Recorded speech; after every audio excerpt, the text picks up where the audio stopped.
नमस्कार, जनता टीवी देख रहे हैं आप। मैं आपके साथ दीक्षा शर्मा। बुलेटिन की शुरुआत करेंगे खबरों से, जहां प्रदेश में अब जल्द ही उपद्रवियों के लिए कठोर कानून बनने जा रहा है। दरअसल अनुमान है कि सरकार जल्द ही विधानसभा के दंगा संचारी कानून रखने जा रही है। इस पर जानकारी देते हुए मुख्यमंत्री धामी ने कहा कि प्रदेश में उपद्रवियों के लिए कोई जगह नहीं है। प्रदेश में सरकारी और निजी संपत्तियों को कोई नुकसान न पहुंचाए, उसके लिए ये विधेयक लाया जा रहा है। ये कानून चूंकि राज्य के अंदर राज्य का अपना एक कल्चर है, राज्य के अंदर कहीं भी तोड़ फोड़ का, उपद्रव का, आगजनी का कोई स्थान नहीं है। इसलिए राज्य के अंदर कोई भी दंगा न करे, किसी प्रकार से उपद्रव न करे, तोड़ फोड़ न करे, सरकारी संपत्ति, निजी संपत्ति को नुकसान न पहुंचाए। इसके लिए दंगा रोधी कानून हम पहले जो है उसको लेकर आए थे, अब उसको एक्ट के रूप में विधानसभा में ला रहे हैं। तो वहीं देहरादून आईएसबीटी में पंजाब की एक किशोरी से बस में सामूहिक दुष्कर्म का मामला सामने आया है। मामले में जानकारी देते हुए देहरादून के एसपी अजय सिंह ने कहा कि नाबालिग पंजाब की रहने वाली है। वहीं आरोपी को पुलिस ने हिरासत में भी ले लिया है।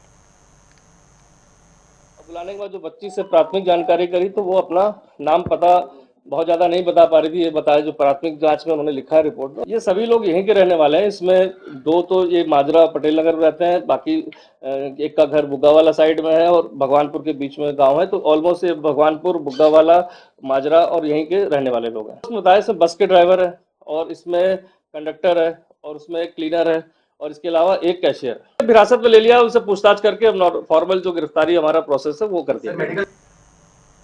वहीं इस मामले में कांग्रेस की ओर से तीखी प्रतिक्रिया सामने आई है। दरअसल प्रदेश कांग्रेस उपाध्यक्ष सूर्यकांत धस्माना ने कहा है कि राजधानी देहरादून जो कि बनती जा रही है, एक प्रदेश में महिलाओं के खिलाफ आपराधिक मामले लगातार बदल रहे हैं, लगातार सामने आ रहे हैं, लेकिन सरकार सोई हुई है। कानून व्यवस्था तो है कहां कानून व्यवस्था? राजधानी में आईएसबीटी में जहां सबसे पहले यात्री आता है पूरे देश से कहीं से भी, वहां पर एक नाबालिग लड़की के साथ गैंगरेप हो जाता है। पुलिस चौकी बगल में है और आईएसबीटी जहां 24 घंटे बसें जहां से डिस्प्ले होती हैं, उस जगह पर एक बच्ची का वहां पर रेप हो जाता है। भादराबाद में तो बीजेपी का एक पदाधिकारी रेप कर देता है। अंकिता भंडारी का मामला पहले ही है।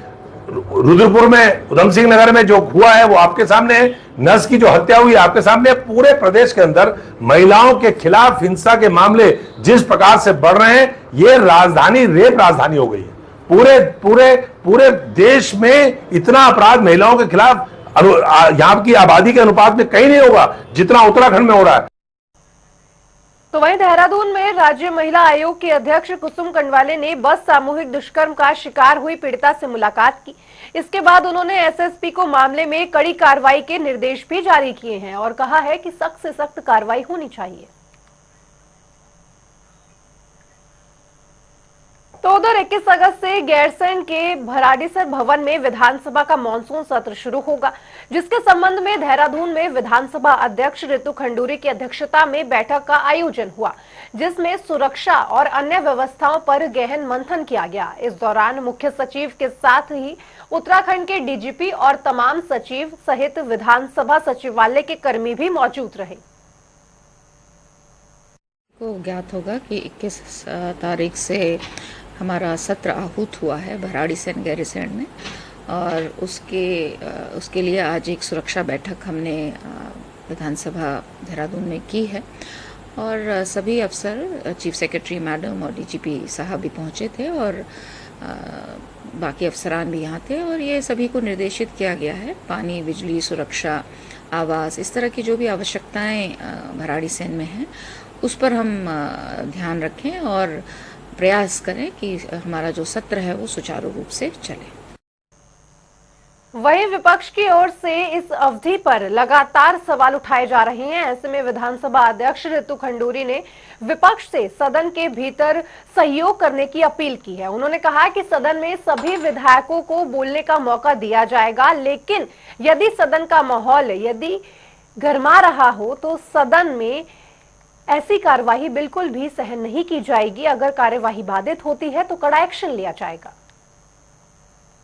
जो आते हैं उनके जवाब तो मिलते ही हैं और प्रयास ये रहता है कि ज्यादा से ज्यादा प्रश्न अपने जो हमारे सदस्य हैं वो उठा सकें, और अगर अच्छे माहौल में उठाएंगे तो पूरे के पूरे प्रश्न भी उठाए जा सकते हैं, ऐसी दिक्कत नहीं है। अगर हल्ला हंगामा होता है तो फिर प्रश्न नहीं उठ पाते हैं। तो सदस्यों से भी निवेदन करना चाहूंगी कि आप अपने क्षेत्रों की बात जरूर उठाइए। बहुत अच्छा मौका मिलता है सदस्यों को सदन में अपनी बात उठाने का और जवाब लेने का। तो अगर आप शांतिपूर्वक अपना प्रश्न उठाएंगे तो आपको ज्यादा से ज्यादा जवाब मिलेगा।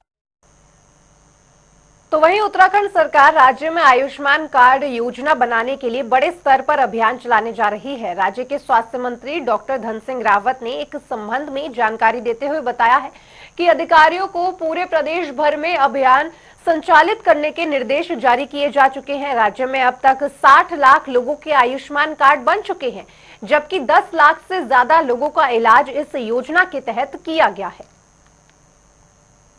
पहले तो मैं प्रधानमंत्री जी का और मुख्यमंत्री जी का धन्यवाद देना चाहता हूँ कि हमारे प्रदेश में आयुष्मान योजना सबके लिए है, और अभी तक हमारे प्रदेश में लगभग 60 लाख लोगों के कार्ड बन चुके हैं। 10 लाख से ज़्यादा लोगों का इलाज अभी तक फ्री हो चुका है, और इस योजना में लगभग 2400 करोड़ रुपये से ज़्यादा अभी तक खर्च हो चुके हैं। अभी हमने जिन जिन जिलों की प्रगति कम थी आयुष्मान कार्ड की, जो 70% से कम थी जिनकी, वहाँ 7 अधिकारियों को जो है भेजा है, और वो सभी संबंधित विभागों के साथ बैठक करेंगे। और हम ये चाहते हैं कि इस साल हमारे जो टारगेट है कि हम 10 लाख नए कार्ड बनाएंगे, तो हम इस पे लगे हैं ताकि गरीब लोगों का इलाज जो है निःशुल्क हो सके, अच्छा इलाज हो सके। और टारगेट है हमारा कि मार्च तक हम 10 लाख नए कार्ड बनाने की सोच रहे हैं। तो उधर 22 अगस्त को कांग्रेस पार्टी देश भर में प्रदर्शन कर ईडी का घेराव करेगी। इसी कड़ी में देवभूमि में भी कांग्रेस की ओर से प्रदर्शन किया जाएगा। इस पर जानकारी देते हुए कांग्रेस के प्रदेश अध्यक्ष करण महारा ने कहा कि सरकारी पैसों से सरकारी संपत्तियों को खरीदने का एक क्रम चालू हो चुका है। हमारे यहाँ हमारी ही संपत्तियों को कमजोर कर अडानी की ओर से उन संपत्तियों को खरीदा जा रहा है जो अब अधिक दिन तक चलने वाला नहीं है। साथ ही उन्होंने क्या कुछ कहा, ये सुनिए। तरीका है काम करने का, सरकारी पैसे से सरकारी संपत्तियां खरीदने का जो एक क्रम चल पड़ा है इस देश में। हमारे बैंक लोन दे रहे, हमारी संपत्तियों को कमजोर करके उनको खरीदा जा रहा है अडानी के द्वारा। तो ये जो चल रहा है ये ज्यादा समय तक चलने वाला नहीं है। हमारी सरकार आएगी, हम इस सब चीज को उल्टा कर देंगे, पलटने का काम करेंगे। और जिस तरीके से सीबीआई और ईडी का बेजा इस्तेमाल भारतीय जनता पार्टी की सरकार विपक्ष के लिए कर रही है एक टूल के रूप में, उसका हम विरोध करेंगे। 22 तारीख को राष्ट्रव्यापी आंदोलन है। हर राज्य में जहां जहां ईडी के दफ्तर हैं उन ईडी के दफ्तरों का घेराव किया जाएगा। तो उधर हरिद्वार में प्रस्तावित कॉरिडोर को लेकर सियासी घमासान मचा हुआ है। कांग्रेस की ओर से लगातार इस कॉरिडोर को लेकर विरोध जताया जा रहा है। दरअसल एक बार फिर सर्वे टीम नपाई करने के लिए बाजार पहुंची, जिसके बाद से ही व्यापारियों ने नाराजगी जाहिर करते हुए उन्हें वापस लौटा दिया। हरिद्वार एक ऐसा है जिसके अगर आप टोपोग्राफी देखें तो एक तरफ मनसा देवी है जिसे चंडिका माँ है, और बीच में माँ गंगा और लोगों की दुकानें और शहर बसा हुआ है। अगर ऐसे में अगर सब तोड़फोड़ होगी तो इतने लोग, जो हजारों लोगों का कारोबार है, परिवार चलते, इनका क्या होगा? इसका कोई वैकल्पिक रास्ता सरकार को निकालना चाहिए। और जो डीपीआर ऑलरेडी बनी हुई है, जिसको देखने की मांग आगे स्थानीय लोग कर रहे हैं, अभी तक डीपीआर को सार्वजनिक नहीं किया गया, उसको लेकर आक्रोश है। धरातल पे उतरने का इंतजार करके क्या लोगों को उजड़ने दें? आपका ये मानना जब डोजर चल जाएंगे तब हम लोग सड़कों में उतरे? जब पता है डीपीआर बन गई, जब पता है उजाड़ा जाएगा लोगों को, वैकल्पिक जो व्यवस्था है उसकी ओर को ध्यान नहीं दिया जा रहा, तो कुछ ना कुछ तो करेंगे। क्या इंतजार करेंगे बीजेपी की सरकार है और सबकी दुकानें तोड़ दे? कॉरिडोर को लेकर के है, जो जिस प्रकार से कॉरिडोर को लेकर के पूरा का पूरा भाजपा का जो शासन है वो यहाँ की जनता को गुमराह कर रहा है। और अंत में ये पता चलेगा कि कल को ये सब चीजें तोड़ने के लिए आ रहे हैं। लेकिन अभी तक वो ना तो व्यापारियों को ना शहर के लोगों को ये बताने को तैयार है कि आखिर इसमें होना क्या है। चोरी छिपे वो लोग काम कर रहे हैं। बाहर के लोग यहाँ की नीतियों को, यहाँ के नियंत्रणों को उसको तय करेंगे, और स्थानीय लोग कल को उनकी तोड़े जाने वाली जो स्थिति है उसको देखते रह जाएंगे। ये हम नहीं होने देंगे। और आज स्थिति ये है कि डीएम कुछ और कह रहा है, विधायक कुछ और कह रहे हैं, और प्रदेश के मुख्यमंत्री कुछ और कह रहे हैं। तो ये किस प्रकार से गुमराह करने का काम जो हरिद्वार की जनता को कर रहे हैं, और बाद में सब चीजें तो शहर टूटेगा, उस तोड़ने का जो दर्द होगा वो कल को हमको झेलना पड़ेगा। चीजें हैं, शायद मुझे नहीं मालूम, पता कि इनको मालूम है नहीं मालूम है। आज आप विकास के नाम पे विनाश करने जा रहे हैं, आप स्थिति स्पष्ट नहीं कर रहे हैं। मुआवजे को लेकर आप क्या करने जा रहे हैं? अधिकतर हरिद्वार में जो मुझे पता है, जितना मुझे मालूम है, मेरा बचपन यहीं गुजरा हुआ है, सब किराएदारी पे है। आपने किराएदारों के लिए कितना पैसा रखा है, मकान मालिकों के लिए कितना रखा है, जो किराए पे दुकानें ली गई हैं उसको कितना पैसा देंगे, जो उसका ऑनर है उसको क्या पैसे देंगे, कोई स्थिति स्पष्ट नहीं है। सरकार को, भारतीय जनता पार्टी को, अधिकारियों को डीपीआर स्पष्ट करनी चाहिए, शो करनी चाहिए कि कहां से कहां तक रोड बनाने जा रहे हैं, कहां से कहां तक आप विकास के नाम पे विनाश करने जा रहे हैं। कांग्रेस पिछले 50 सालों में हरिद्वार में कराई गया है कांग्रेस में, सिवा राजनीति के। देश भर में राजनीति है कांग्रेस की, कुछ करना धरना है नहीं, खाली राजनीति कर रहे हैं। चुनाव आ गए, चुनाव में राजनीति शुरू हो गई, जितने कांग्रेस के नेता उतने ग्रुप। तो उधर हल्द्वानी में सीड्स ऑफ इनोसेंस के सेंटर का शुभारंभ किया गया। इस दौरान सांसद अजय भट्ट, स्वास्थ्य मंत्री धन सिंह रावत मौजूद रहे। बता दें कि सीड्स ऑफ इनोसेंस प्रजन स्वीकृति विशेषज्ञों की एक टीम है जो आईवीएफ और जनन शक्ति केंद्रों की एक सीरीज है। सीड्स ऑफ इनोसेंस जिसे कहते हैं आईवीएफ, तो ये एक वरदान है ईश्वर का।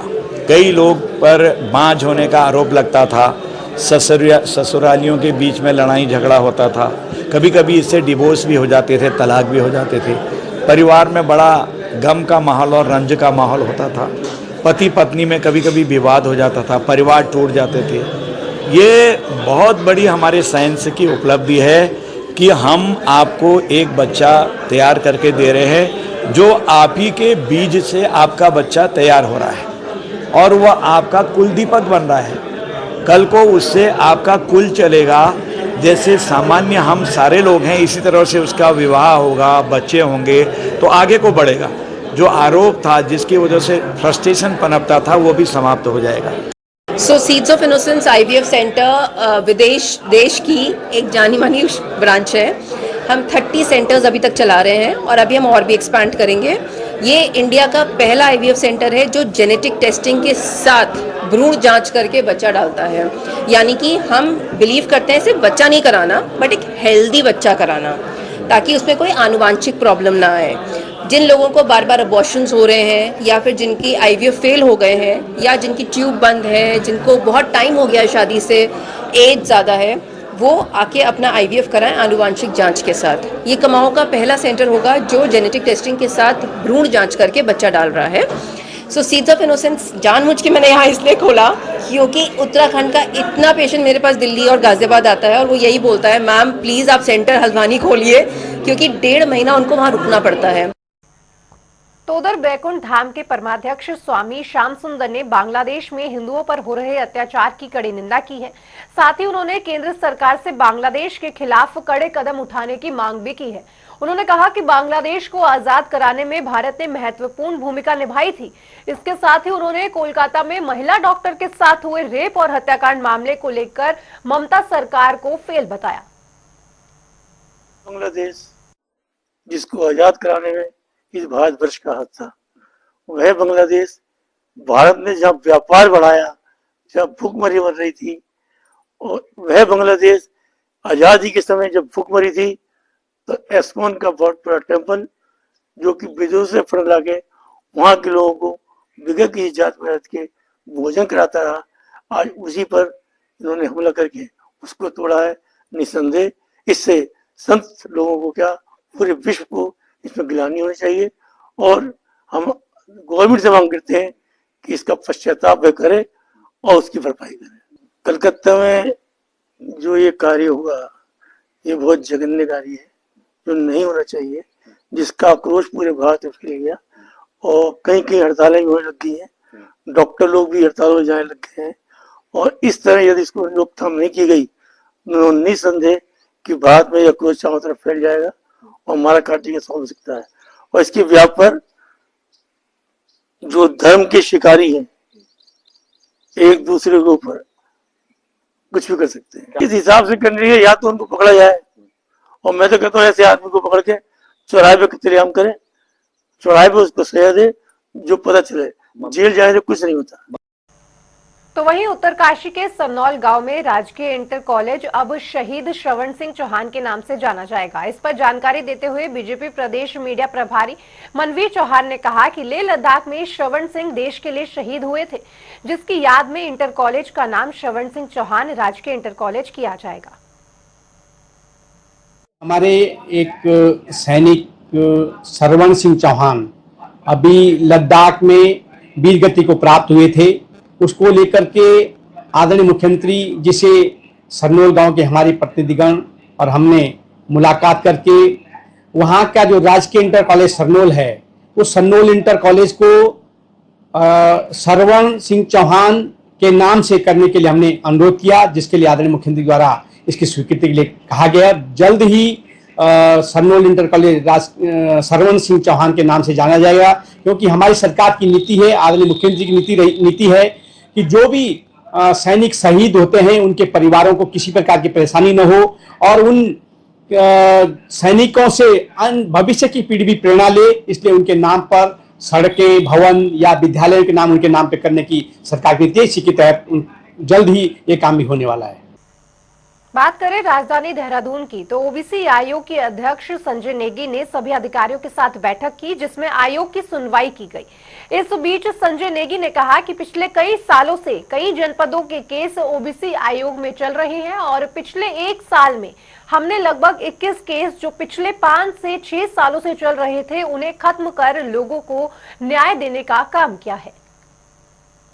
जी, सबसे पहले मैं आपको बता दूं कि उत्तराखंड अन्य पिछड़ा वर्ग आयोग उत्तराखंड में राज्य बनने के बाद से यहाँ पर इसका गठन हो गया था और मैं पहले यहाँ पर पिछड़ा वर्ग आयोग में उपाध्यक्ष रहा हूँ और उपाध्यक्ष के नाते और 1 वर्ष लगभग मैं कार्यकारी अध्यक्ष के रूप में मैंने जो काम किया। उत्तराखंड पिछड़ा वर्ग आयोग में कई वर्षों से यहाँ पर जो भी जितने प्रकार की समस्याएं होते हैं, ऐसे कई प्रकार के केस चल रहे हैं विभिन्न जिलों के। तो हमने पिछले 1 साल के कार्यकाल में लगभग 21 केस हमारे जो यहाँ पर चल रहे थे, बहुत 5-5, 6-6, 7-7 साल से, उनको समाप्त किया, उनको न्याय देने का काम किया। क्योंकि उत्तराखंड अन्य पिछड़ा वर्ग आयोग पिछड़े समुदाय और पिछड़े वर्ग में जितनी भी जातियां हैं उनको न्याय देने का काम करते हैं। तो वहीं स्वास्थ्य सचिव ने डॉक्टर आर राजेश ने सीएचसी अगस्त्य मुनि का औचक निरीक्षण कर स्वास्थ्य व्यवस्थाओं का जायजा लिया। इस दौरान उन्होंने निःशुल्क जांच योजना के अंतर्गत हो रही जांचों की सूची चस्पा करने के सहित चिकित्सालयों में विशेषज्ञ चिकित्सकों की तैनाती हेतु प्रस्ताव भेजने के निर्देश भी जारी किए।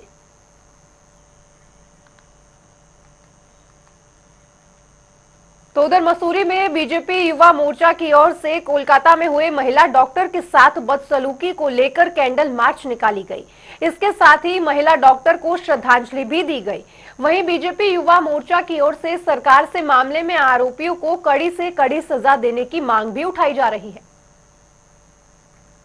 बात है पूरे भारत के लिए और मैं यही बोलना चाहूँगा कि आज मसूरी में युवा मोर्चा द्वारा एक कैंडल मार्च निकाली गई है। इसलिए निकाली गई कि एक संदेश देने के लिए और उन अपराधियों को कड़ी से कड़ी सजा हो, फांसी हो जल्द से जल्द। और पूरे भारत में भी अभी पूरे ये कैंडल मार्च निकाली जा रही है। तो मैं सरकार से और अपनी सरकार जो हमारी वहाँ पे अभी जो चल रहा है इसमें ये इनको जल्द से अभी सुनने में आया कि एक अपराधी पकड़ा भी गया है, परंतु इसमें और भी थे बट अभी उनको पकड़ा नहीं गया है। तो मेरे यही अपील है पुलिस प्रशासन से सभी से कि जल्द से जल्द इनको पकड़ा जाए, इनको कड़ी से कड़ी सजा हो। से सुनी है, कहीं ना कहीं हमको भी झकझोर के रख दिया है। एक शर्मसार घटना हुई है और लगातार इस तरह से मैं कहती हूँ कि मतलब इसमें डिले ना किया जाए, तुरंत इनको सजा सुनाई दी जाए। और जब तुरंत फांसी की सजा, इससे बड़ी कोई सजा नहीं है, इनको होगी तो शायद अन्य इतना हम एक माँ और एक बेटी वो उसका दुख जानती कि किस तरह से मतलब जब मैंने पढ़ा है तो अभी भी मेरा दर्द और वो आंखों में जो सीन जो उसकी स्टोरी हमने पढ़ी है बार बार तो आंखों से नहीं भूल पा रहे। रेप हुए, जो जघन्य अपराध हुए, चाहे वो हमारी नर्स उत्तराखंड की हो, चाहे वो कलकत्ता के डॉक्टर हो, हम उसको कंडेम करने के लिए यहाँ पे आए हैं कि जितने भी दोषी है वो पकड़े जाए जल्द से जल्द और फास्ट ट्रैक कोर्ट उनको जो जितनी जिसे कहते हैं फांसी दी जाए। इतनी बड़ी सजा तो उससे कोई कम सजा हमारे इंडिया में नहीं है और जल्दी से जल्दी पुलिस फास्ट ट्रैक में इसको करे, चाहे सीबीआई के पास मामला जाए, पुलिस के पास जाए, और हम चाहते हैं कि उन दोषियों को फांसी मिले। चलिए बुलेटिन में फिलहाल इतना ही, लेकिन खबरों का सिलसिला जनता टीवी पर लगातार जारी है। नमस्कार।